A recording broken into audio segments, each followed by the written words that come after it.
Hello friends, good morning to all. Today I am going to discuss the concept two component system. In the last class we discussed about the one component system and examples for one component system. Now we will study about two component system. For two component system there are four phases which will determine the maximum number of phases in the two component systems. Maximum number of phases. As we know that the minimum number of degrees of freedom is there, then the number of phases becomes maximum. Minimum number of phases is 0. F is equal to 0 in any component. Whether it is two component or four components, anything. But minimum number of degrees of freedom is 0, right? Then and two component system is nothing but there are two independent variable constitutes there, so that C is equal to 1. Then apply these values in the phase rule equation, that is F is equal to C minus P plus 2, F is equal to 0, C is equal to 2, C is equal to 2 minus P plus 2 becomes 4. This is minus P you can plus P is equal to plus 4. Maximum number of phases in the two component system is 4. Right? Now maximum number of degrees of freedom. Maximum number of degrees of freedom, as we know that when a minimum number of phases is there, then there will be maximum number of degrees of freedom is there. That is maximum number of degrees of freedom.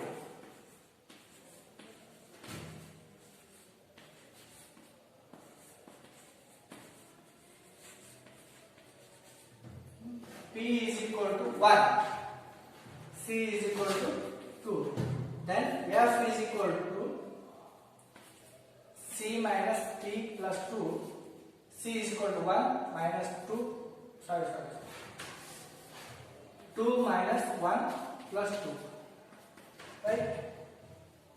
2 plus 2, 4, 4 minus 1, 3. Maximum number of degrees of freedom for two component system is 3. Maximum number of phases 4, maximum number of degrees of freedom 3, right?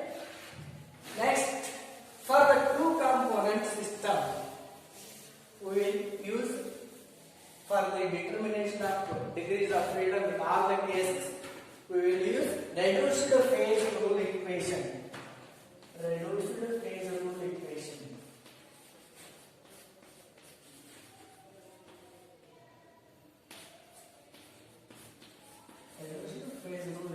That is F is equal to, F dash is equal to C minus P plus 1.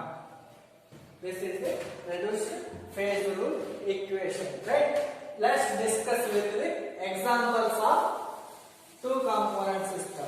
First one is bismuth cadmium system. This is the two component system. In this solid bismuth, there are four phases. One is solid bismuth, liquid bismuth, solid cadmium, liquid cadmium.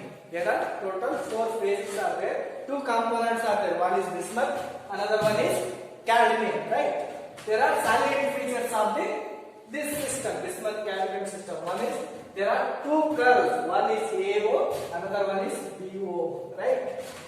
The curve AO is the freezing point curve of bismuth, which indicate or represent the fall in melting point of the bismuth while adding cadmium to the solution.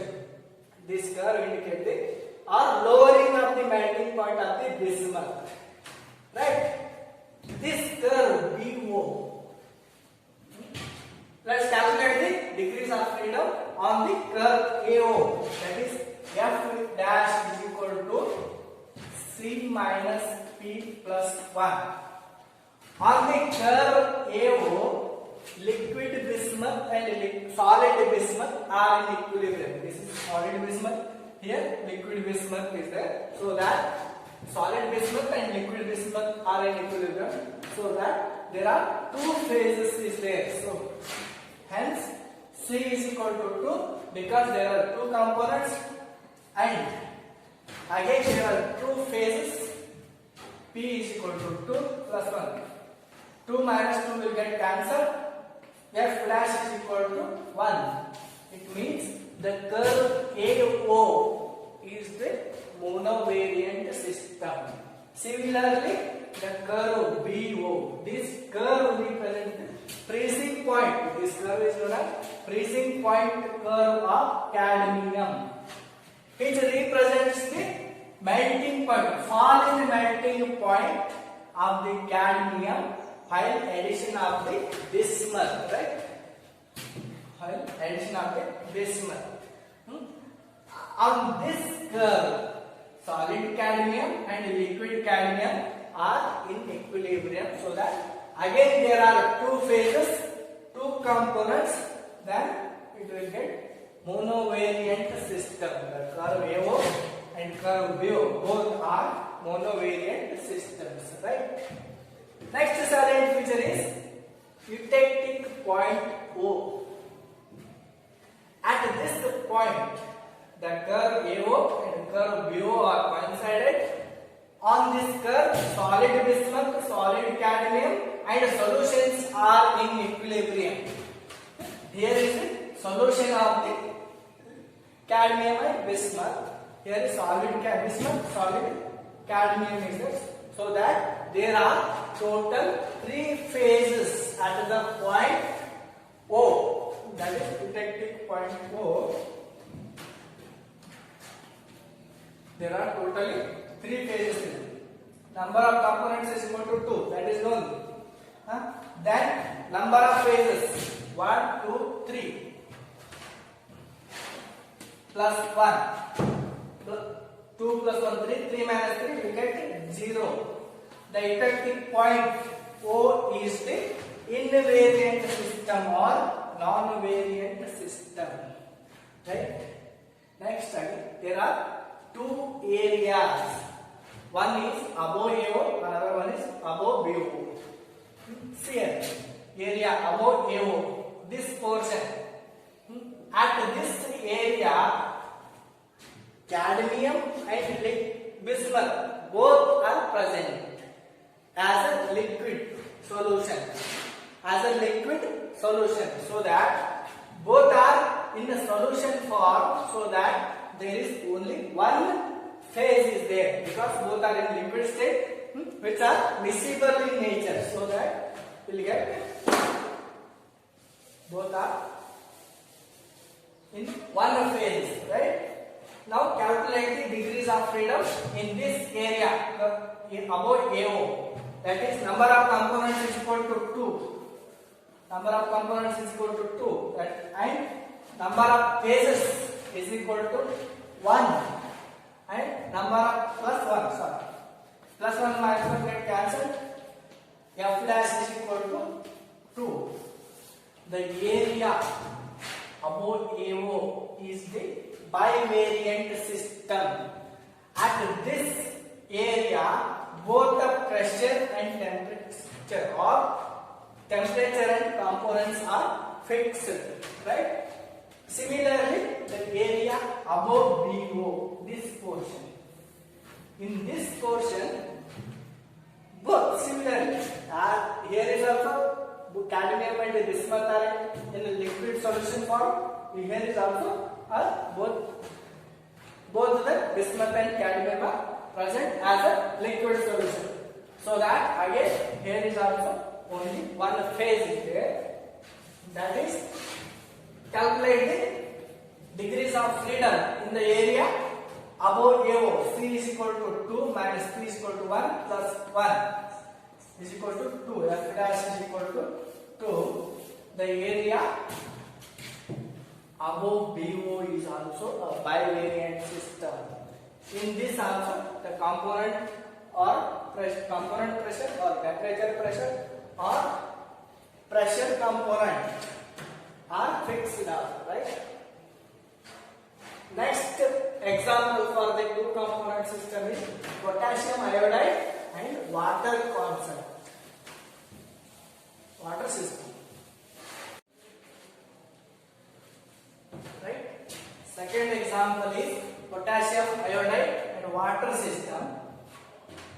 In this potassium iodide and water system, there are two components. One is potassium iodide, another one is water. Those two are two components, right? There are four phases are there, right?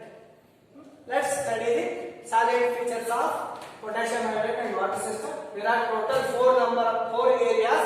Which are those? One is area ACB, another one is ACD, another one is BCE, and last one is area below DCE. There are two curves. One is AC, another one is BC.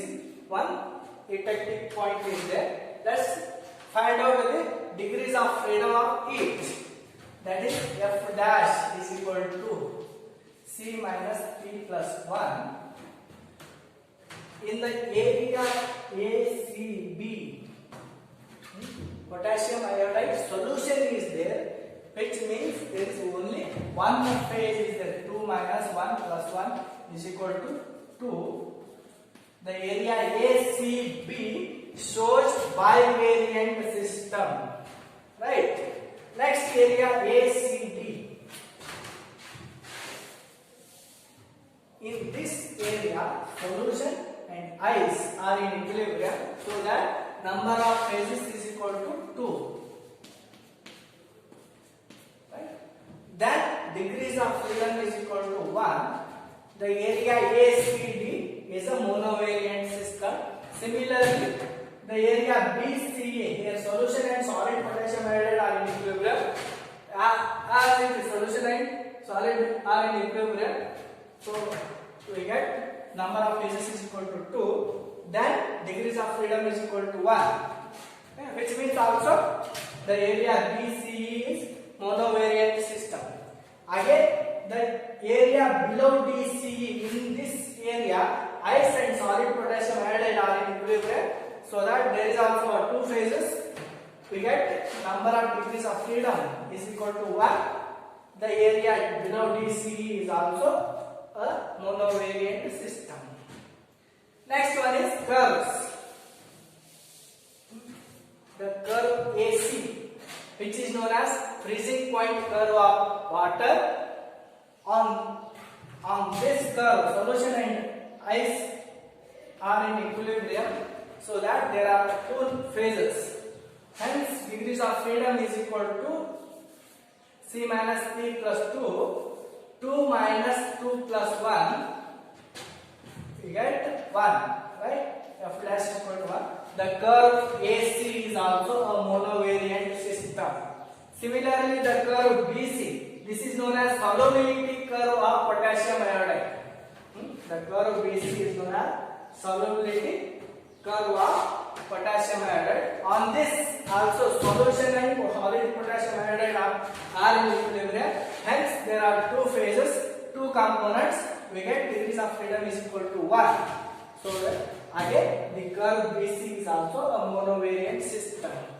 Finally, the electric point C. At this point, the curve AC and curve BC are coincided. This point is also known as cryohydric point of water, right? At this point, solution and ice, solid potassium iodide are in equilibrium, so that there are total 3 phases are there. 2 minus 3 plus 1. Degrees of freedom at the point C is 0. As there are 3 phases are in equilibrium: solution, ice, solid potassium iodide. So that at the point C, degrees of freedom is equal to 0. It means the point C is invariant system or non-variant system. Right? This is all about potassium iodide and water system. Right? Thank you.